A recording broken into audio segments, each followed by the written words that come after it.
नमस्कार सभी साथियों को। मैं सुमित सिंह आपके अपने परिवार बिजरत क्लासेज में आप सभी का बहुत बहुत स्वागत करता हूं। दोस्तों, अब तक हमने पढ़ा था मध्यकालीन भारत के इतिहास में इल्तुतमिश के बारे में, जो कि गुलाम वंश का एक शासक था। इसके बाद इल्तुतमिश का 1236 ईस्वी में रुकनुद्दीन फिरोज शाह उत्तराधिकारी बना। दोस्तों, कितने सन में? 1236 ईस्वी में रुकनुद्दीन फिरोज शाह इल्तुतमिश का उत्तराधिकारी बना, जो कि एक अयोग्य शासक साबित हुआ। और इसके शासनकाल में इसकी मां शाह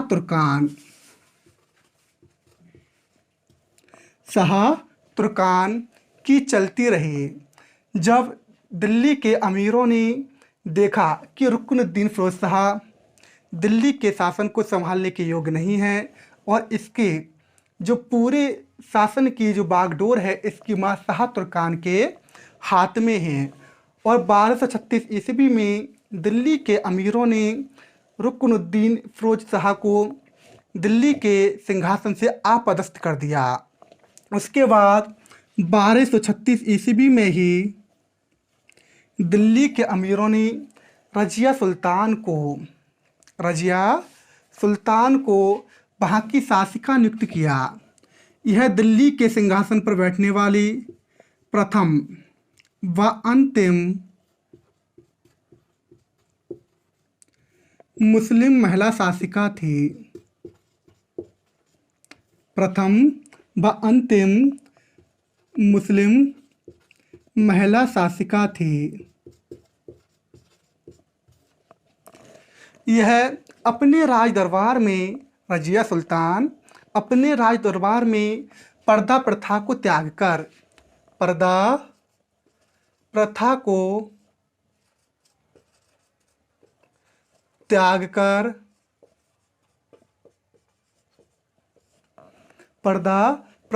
त्याग कर मर्दों की तरह कोट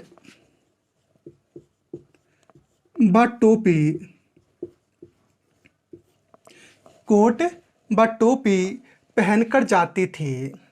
इसने मलिक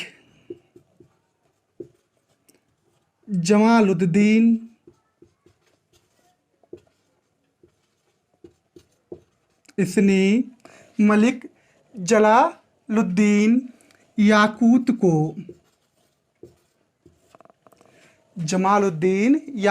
को अमीर ए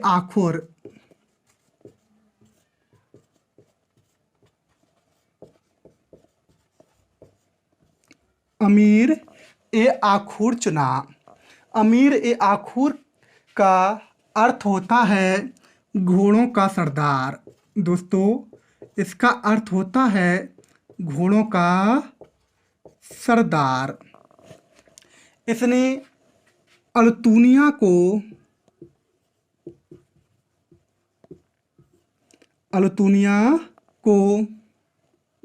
तवर हिंद, जो कि अब भटिंडा नाम से प्रचलित है, का इक़्तिदार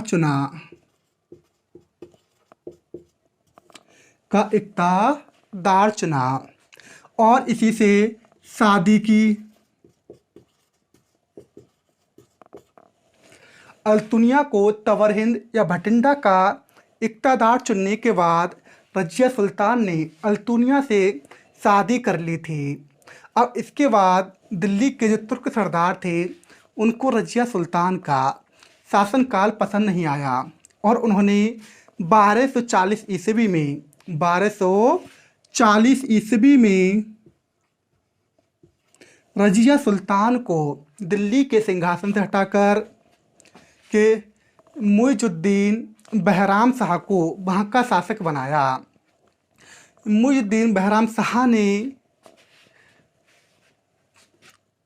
13 अक्टूबर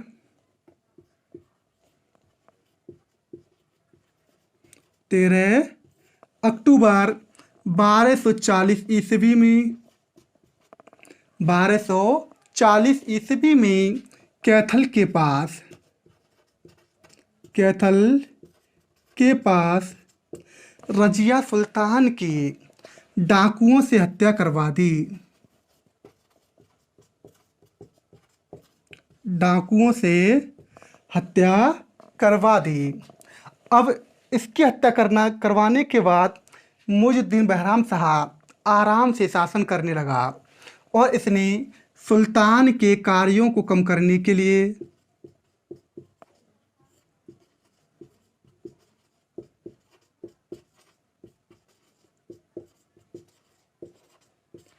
सुल्तान के कार्यों को कम करने के लिए इसने एक नए पद का गठन किया। एक नए पद का गठन किया जो कि कहलाया नायब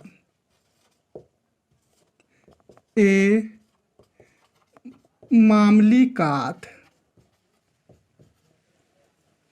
नायब ए मामलिकात ये एक ऐसा पद था, इस पर पद के अधीन होने वाला व्यक्ति सुल्तान के बाहरी कार्यों को अधिकांश खुद अपनी देखरेख में, अपनी ऑब्जर्वेशन में संभालता था।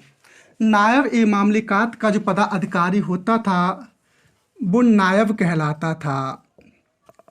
वो क्या कहलाता था? नायब कहलाता था। प्रथम जो नायब था जो कि मुइजुद्दीन बहराम शाह ने चुना था उसका नाम था एलगिन। दोस्तों क्या था? एलगिन। अब दिल्ली के तुर्क सरदारों ने 1242 ईस्वी में 1242 ईस्वी में मुइजुद्दीन बहराम शाह की हत्या कर दी। क्या कर दी दोस्तों? दिल्ली के तुर्क सरदारों ने 1242 ईस्वी में मुइजुद्दीन बहराम शाह की हत्या कर दी और 1242 ईस्वी में 1242 ईस्वी में अलाउद्दीन मसऊद शाह को दिल्ली के तुर्क सरदारों ने दिल्ली के सिंहासन पर बैठाया था। 1242 में अलाउद्दीन मसऊद शाह के दिल्ली के सिंहासन पर बैठने के बाद इसने बलबन को अपना अमीर ए हाजिब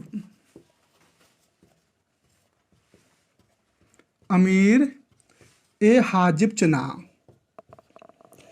अमीर ए हाजिब चुना। लेकिन दोस्तों 1246 ईस्वी में 1246 ईस्वी ने बलबन ने अलाउद्दीन मसऊद शाह के खिलाफ विद्रोह किया।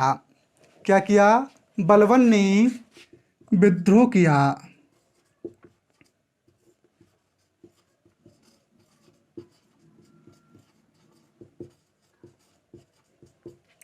और 1246 ईस्वी में अलाउद्दीन मसऊद शाह को सिंहासन से हटाकर बलबन ने नासिरुद्दीन महमूद शाह को 1246 ईस्वी में दिल्ली के सिंहासन पर बैठाया था। अब दोस्तों बात करते हैं नासिरुद्दीन महमूद शाह जो कि सुल्तान बनने के बाद भी टोपी सिलकर अपना जीवन यापन करता था। दोस्तों सुल्तान होने के बावजूद भी ये क्या करता था? टोपी सिलकर अपना जीवन काल व्यतीत करता था। दोस्तों इसके शासनकाल में नासिरुद्दीन महमूद शाह बलबन के हाथों की कठपुतली बनकर रहा। बलबन ने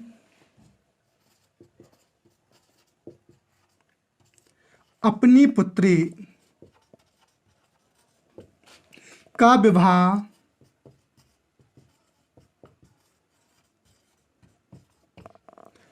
नासिरुद्दीन महमूद शाह से किया। नासिरुद्दीन महमूद शाह ने बलबन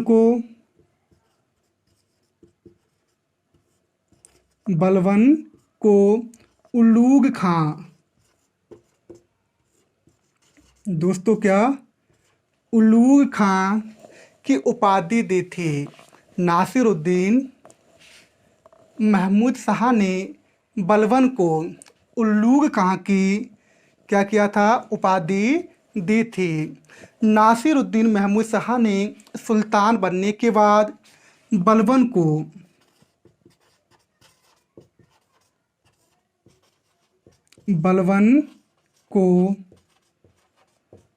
अपना वजीर चुना। बलबन को अपना वजीर चुना। लेकिन दोस्तों 1265 ईस्वी में 1265 ईस्वी में नासिरुद्दीन महमूद शाह की मृत्यु हो गई। नासिरुद्दीन महमूद शाह की मृत्यु हो गई और सन 1265 ईस्वी में नासिरुद्दीन महमूद शाह की मृत्यु के बाद खुद बलबन दिल्ली के सिंहासन पर बैठा।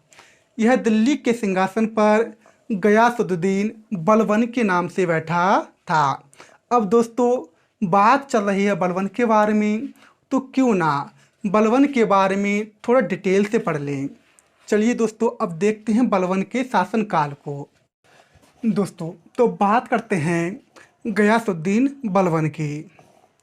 यह 1265 ईस्वी में, दोस्तों 1265 ईस्वी में दिल्ली के सिंहासन पर बैठा। दोस्तों जो ये बलबन था, यह बलबन इल्तुतमिश का गुलाम था। दोस्तों क्या था, इल्तुतमिश का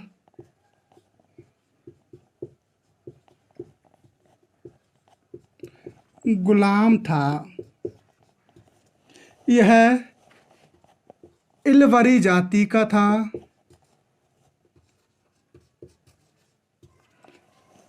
जो बलबन था वो इलवरी जाति का था।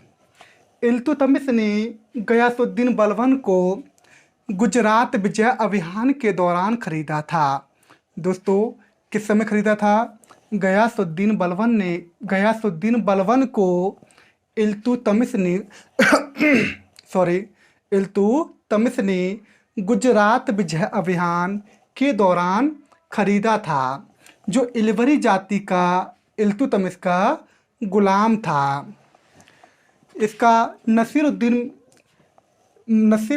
महमूद शाह के मृत्यु के बाद 1265 में ये सिंहासन पर बैठा था। और जिस समय ये गुलाम था उस समय इसका जो नाम था वो वास्तविक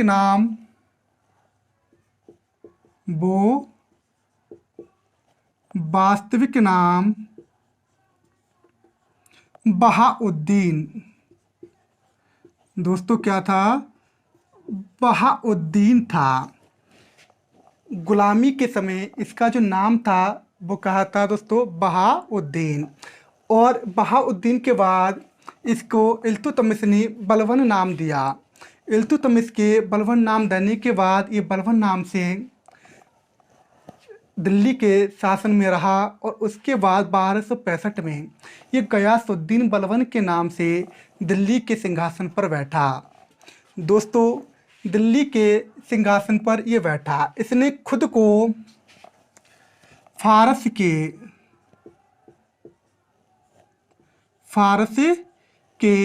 विख्यात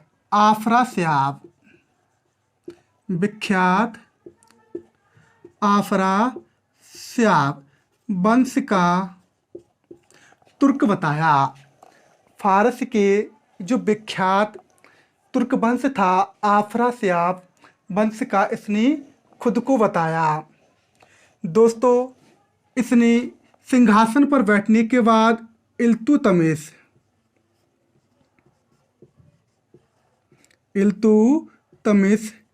द्वारा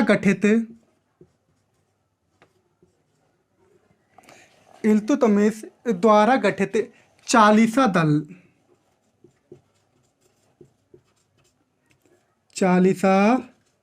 दल जिसका दूसरा नाम था तुर्कान ए चहलगानी को नष्ट किया। इल्तुतमिश द्वारा गठित चालीसा दल जिसका दूसरा नाम क्या था, तुर्कान ए चहलगानी को नष्ट किया।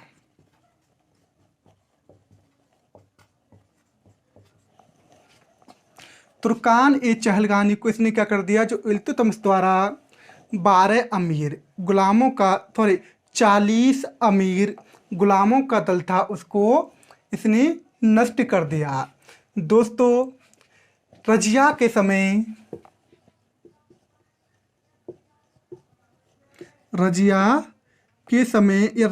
के शासनकाल में जो बलवन था वो अमीर ए शिकार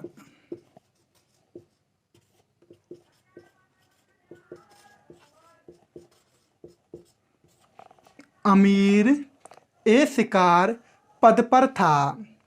दोस्तों, गयासुद्दीन बलबन के समय बंगाल की राजधानी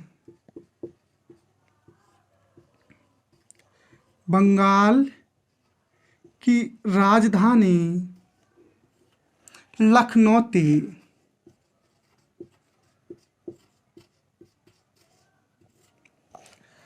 बंगाल की राजधानी लखनऊ क्या कहलाती थी, विद्रोह की नगरी।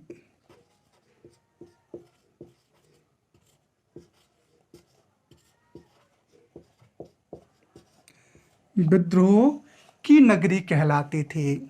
दोस्तों, इसी शासनकाल के दौरान इसने बहुत सारी उपलब्धियां प्राप्त की और जो उपलब्धियां प्राप्त की तो अब दोस्तों उन उपलब्धियों के बारे में जो बलबन द्वारा प्राप्त की गई थी पढ़ते हैं। चलिए दोस्तों, अब देखते हैं गयासुद्दीन बलबन की उपलब्धियां। क्या देखते हैं दोस्तों, गयासुद्दीन बलबन की उपलब्धियां।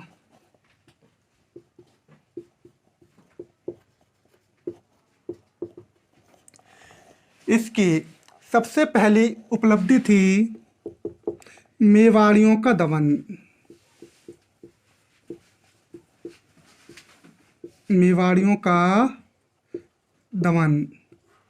जो मेवाड़ी शासक थे जिन्होंने इसके शासनकाल में इसके खिलाफ विद्रोह किया और उन विद्रोहियों को यानी मेवाड़ियों को इसने क्या कर दिया, ख़त्म कर दिया। दोस्तों, इसने अगली जो उपलब्धि थी वो थी मंगोलों के आक्रमण से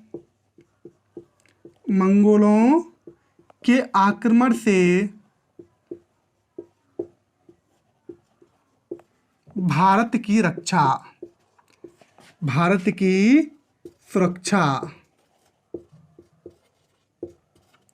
बलबन ने मंगोलों से भारत की क्या की थी, सुरक्षा भी की थी।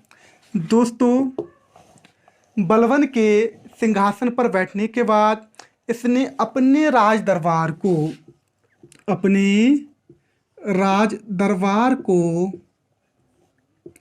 ईरानी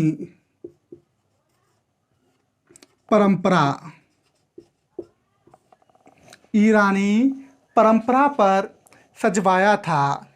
यह पहला सुल्तान हुआ जिसने विदेशी परंपरा को भारत में लाने का श्रेय पाया और वो कौन सी थी प्रथम परंपरा, ईरानी परंपरा। इसके बाद दोस्तों बलबन ने वृद्ध सैनिकों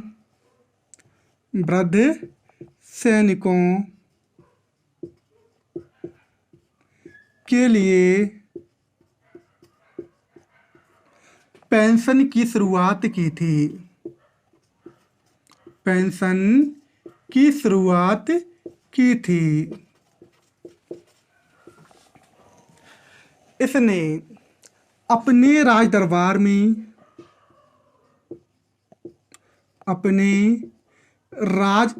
में सिजदा एवं पैबोस प्रथा का प्रचलन किया। सिजदा एवं पैबोस प्रथा का प्रचलन किया और इसने सख्त कानून बना दिया कि हर दरबारी को सिजदा एवं पैबोस प्रथा का हर किसी को वहन करना होगा। दोस्तों इसके बाद इसने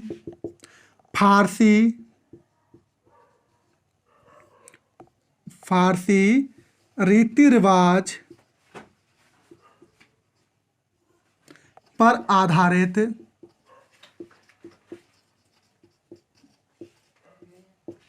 नवरोज त्योहार, दोस्तों कौन सा? नवरोज त्योहार का प्रचलन किया। जो नवरोज त्योहार था वो फारसी रीति रिवाज पर आधारित था। इसके बाद दोस्तों इसने अपने दुश्मनों के प्रति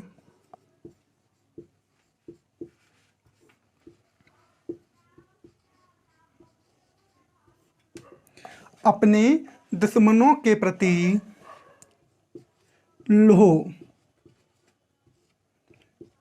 एवं रक्त नीति का प्रचलन जोरों से किया। दुश्मनों के प्रति इसने लोह एवं रक्त नीति का प्रचलन क्या किया? इसने जोरों से किया। बलबन पहला ऐसा मुस्लिम शासक हुआ या पहला ऐसा मुस्लिम सुल्तान हुआ जिसने कुरान के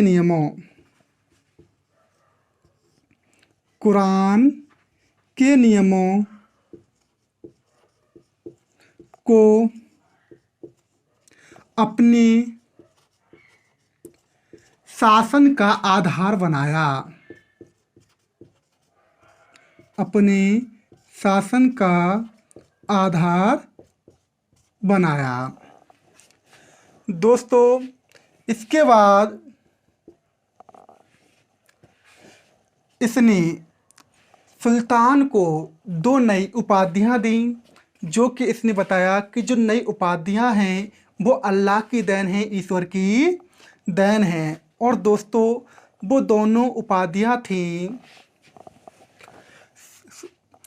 इसने कहा सुल्तान पृथ्वी पर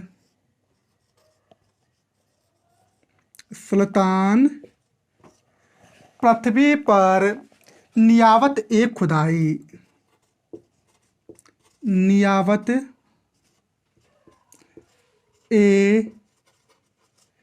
खुदाई।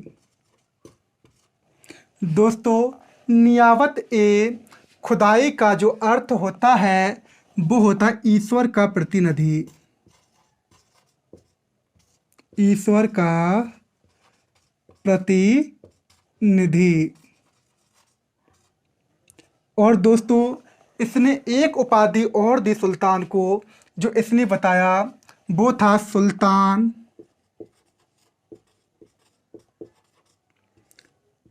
जिले इलाही। क्या थी दोस्तों दूसरी जो उपाधि दी इसने सुल्तान को? वो थी सुल्तान जिले इलाही। सुल्तान जिले इलाही का अर्थ होता है ईश्वर की छाया। ईश्वर की छाया। जब इसने अपने शासनकाल को कुरान के नियमों पर आधारित बताकर करना शुरू किया, तब इसने सुल्तान को पृथ्वी पर होने की दो उपाधियाँ दीं, और वो थीं नियावत ए खुदाई, जिसका अर्थ होता है ईश्वर का प्रतिनिधि, और दूसरे थे सुल्तान जिल्ले इलाही, जिसका अर्थ होता है ईश्वर की छाया। दोस्तों, इसके बाद इसने क्या किया? इसने कुलीनता पर बहुत अधिक जोर दिया। दोस्तों, क्या किया? कुलीनता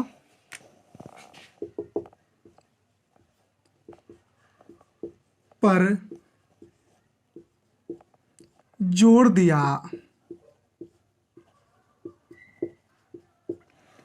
ये दिल्ली के शासनकाल में ये पहला सुल्तान हुआ जिसने लोगों को अलग अलग वर्गों में बांटा। उसने कुलीनता पर जोर दिया। इसने वहाँ के लोगों को, दिल्ली की प्रजा को इसने निम्न एवं उच्च वर्गों में बांटा। निम्न एवं उच्च वर्गों में बांटा। और ये लोगों को निम्न एवं उच्च वर्गों में बांटने वाला दिल्ली का प्रथम सुल्तान हुआ। दोस्तों, इसके बाद इसने फारस से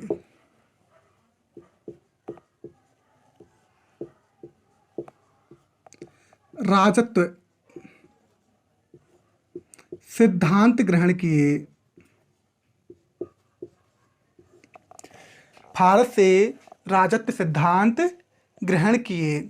यह राजत्व सिद्धांत फारस से प्राप्त करने वाला या किसी अन्य देश से प्राप्त करने वाला प्रथम सुल्तान हुआ। और इसके राजत्व सिद्धांत थे, पहला क्या था दोस्तों? कि सुल्तान का पद, जो पृथ्वी पर सुल्तान बनता है, सुल्तान का पद ईश्वर की देन होती है। ईश्वर की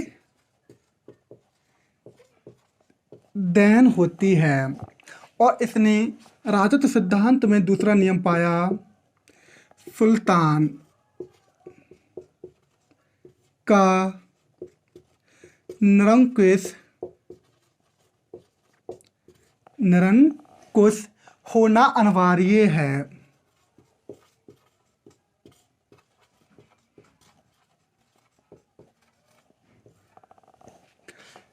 सुल्तान का निरंकुश होना अनिवार्य है। इसने देखा कि अगर हमें निष्पक्ष न्याय सिद्धांत रखना है, अपनी न्यायपालिका रखनी है, तो इसने क्या किया कि जो सुल्तान है वो किसी के प्रति उदार ना हो, चाहे वो राज दरबारी हो, चाहे वो कोई सेना का उच्च सेना अधिकारी हो, चाहे कोई सामान्य व्यक्ति हो। और उसी के अनुसार इसने कहा सुल्तान का निरंकुश होना अनिवार्य है। इसके समय में जो न्याय व्यवस्था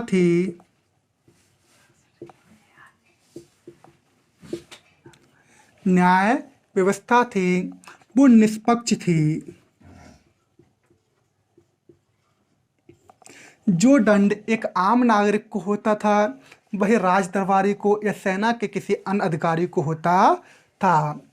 दोस्तों, इसने सिक्कों पर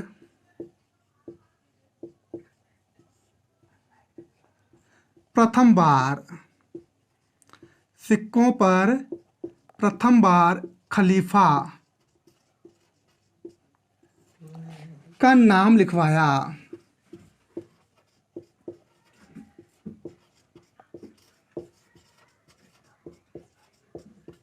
अर्थात सिक्कों पर खलीफा का नाम लिखवाने वाला ये दिल्ली के शासनकाल में पहला सुल्तान हुआ।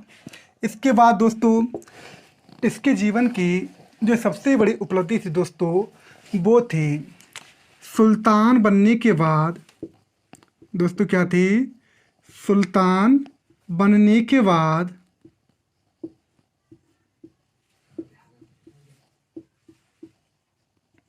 इसने मदरापान, मदरापान मतलब दोस्तों शराब पीना, एवं भोग विलास। भोग विलास के बारे में सभी जानते होंगे, क्या होता है भोग विलास। पूर्णतः त्याग दिया था। सुल्तान बनने के बाद इसने मद्यपान एवं भोग विलास पूर्णतः त्याग दिया था।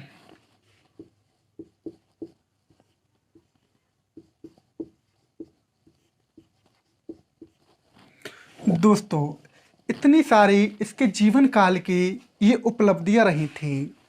दोस्तों, सन 1287 में 1287 में इसके बड़े पुत्र महमूद की हत्या कर दी गई थी।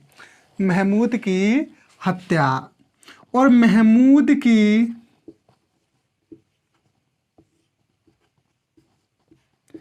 मृत्यु के सदमे में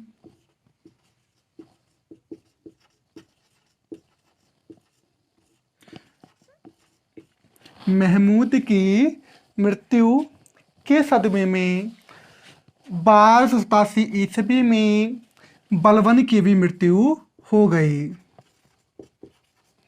बलबन की भी मृत्यु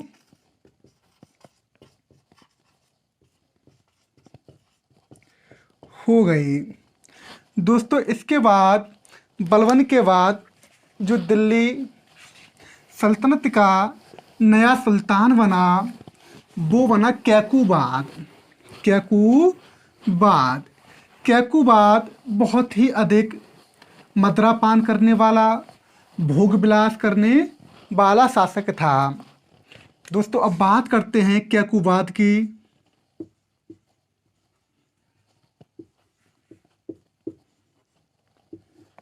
कैकुबाद ये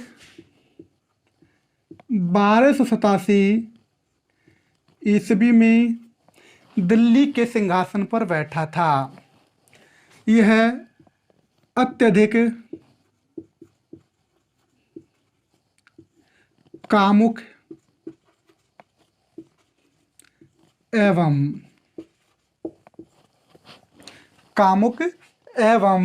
भोग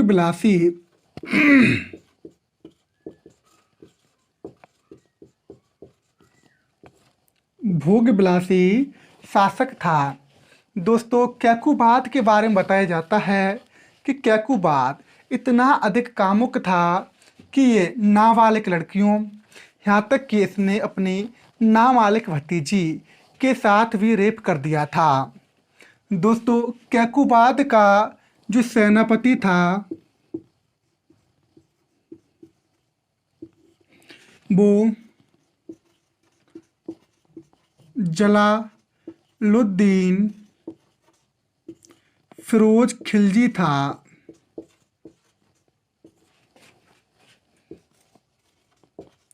दोस्तों, कौन था?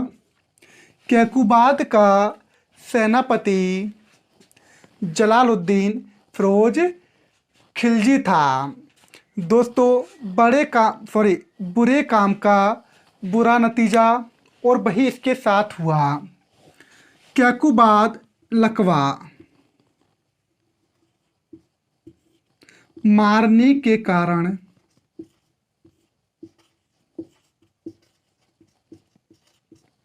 लकवा नाम की बीमारी होती है जो कैकुबाद को हो गई थी। लकवा मारने के कारण मृत्यु हुई थी।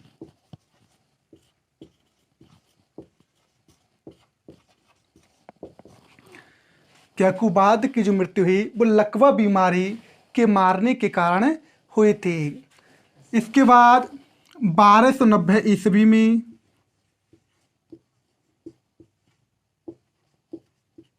गुलाम वंश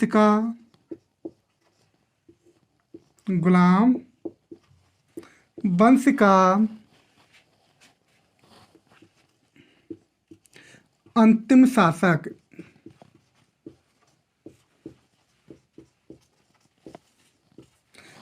1290 ईस्वी में गुलाम दोस्तों सॉरी 1290 ईस्वी में गुलाम वंश का अंतिम शासक शमसुद्दीन क्यूमर्स बना।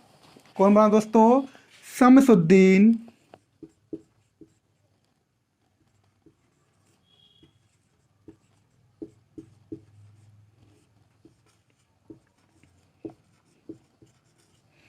क्यूमर्स बना। और 1290 ईस्वी में जलालुद्दीन फिरोज खिलजी ने शमसुद्दीन क्यूमर्स के खिलाफ विद्रोह किया और इसको दिल्ली के सिंहासन से हटाकर खुद जलालुद्दीन फिरोज खिलजी क्या हो गया दोस्तों? दिल्ली के सिंहासन पर बैठ गया और इसने एक नए वंश की शुरुआत की और वो वंश था दोस्तों खिलजी वंश। दोस्तों क्या था? खिलजी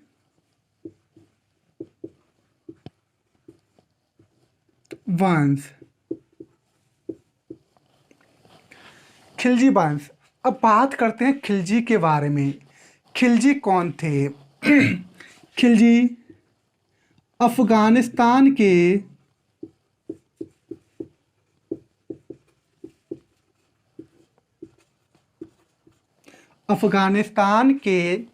हेलमंद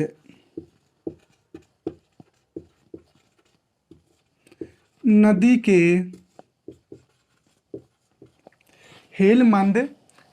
के तटीय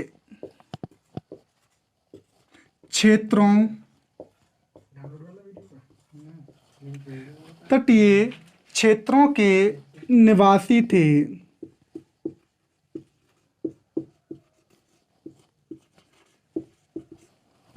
दोस्तों कुछ किताबों में, कुछ पुस्तकों में खिलजी को निम्न तुर्क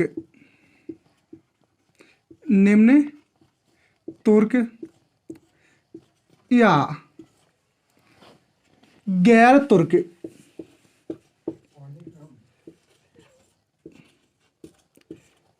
तुर्क भी बोलते हैं। इसके बाद दोस्तों 1290 ईस्वी में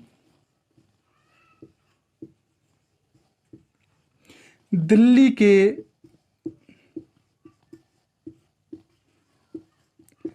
सिंहासन पर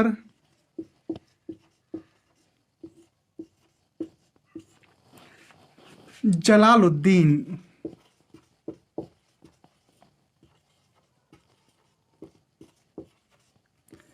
फिरोज खिलजी बैठा। जलालुद्दीन फिरोज खिलजी वंश का संस्थापक एवं खिलजी वंश का प्रथम सुल्तान था। दोस्तों आज के लिए इतना ही। दोस्तों मैं आशा करता हूँ कि आपको हमारी वीडियो पसंद आई होगी। आपको लगा होगा कि हमारा दिया गया टॉपिक, हमारा दिया गया कंटेंट आपके परीक्षा के लिए अत्यधिक लाभदायक रहा होगा। अगर आपको हमारा कंटेंट लाभदायक लगा है तो हमारे वीडियो को लाइक, शेयर और सब्सक्राइब करना ना भूलें। दोस्तों सभी ने एकलव्य की कहानी सुनी होगी। एकलव्य एक ऐसा छात्र था जिसने अपनी गुरु द्रोणाचार्य से कभी शिक्षा ग्रहण नहीं की थी, लेकिन फिर भी उसको गुरु दक्षिणा देनी पड़ी थी। और गुरु दक्षिणा के बारे में, एकलव्य के बारे में सभी जानते हैं कि एकलव्य एक ऐसा बालक था जो अपने गुरु को एक बहुत ऊंची चोटी से दूर से देखता था और वो देखता था कि उसके गुरु कैसे अर्जुन को बताते हैं कि वो अपने निशाने पर कैसे ध्यान दे, अपने लक्ष्य पर कैसे ध्यान दे। और उसे इतनी दूराई से उसमें क्या थी, एक मन में बहुत लालसा थी कि मुझे आखिर किसी भी तरह से धनुर्विद्या को ग्रहण करना है, मुझे धनुर्विद्या को सीखना है। और उसने वही किया। वो उस समय का इतना अधिक महान दूर से देखकर धनुर्धारी बना कि उस समय वो मात्र एक ऐसा धनुर्धारी था जो अपने धनुष से ऐसे बाण चलाता था कि कुत्ते के मुंह को बिना आघात किए बाणों से भर देता था।